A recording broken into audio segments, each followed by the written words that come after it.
Hello and welcome to this tutorial. In this tutorial, I will explain a little bit about enum is defined and description in enum. So this tutorial is a little bit of a bonus material because I was supposed to talk about flag attribute at enum now, but I will add this tutorial as an extra. Since enum can be cast from int and you can cast an enum to an int, it could occur that you send an int value and try to cast it to an enum, but that enum int value doesn't exist. And the code won't crash if it doesn't exist, but it will print out or give the variable the int value instead. So we have to check if the casted enum is defined or not. And how do we do that? So first we have an enum called permission.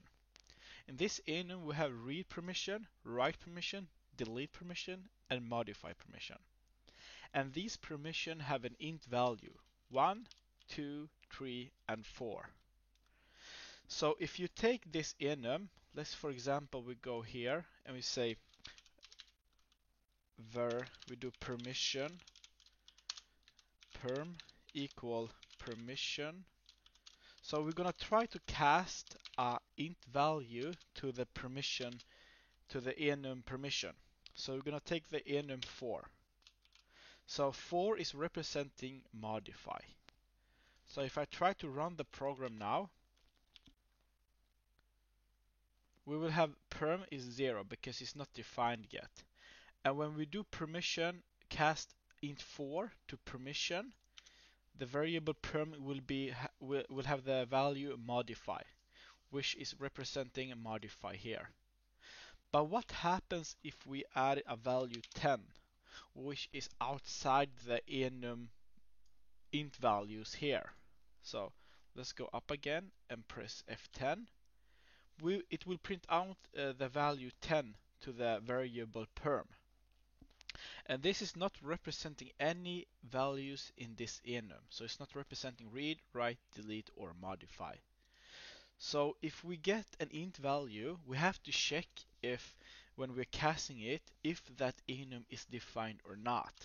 So we're gonna introduce another function called isDefined. So what we can do is that we can take this enum name and do dot isDefined, and then we're gonna do type of what? Type of this enum name. And then we're gonna add a second argument, the casted enum. So the casted enum from the integer we added here. And then we're gonna add it to a boolean. So bool is casted enum defined. So this will return true or false if this casted permission enum is defined in this enum list we have here or not.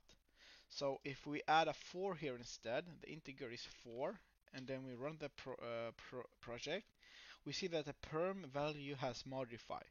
So is it defined? Yes, it is. What happens if we add 10 instead? It will print out 10, give it the value 10 to this value. But will it be defined? No, it's not defined, since 10 does not exist in this permission enum.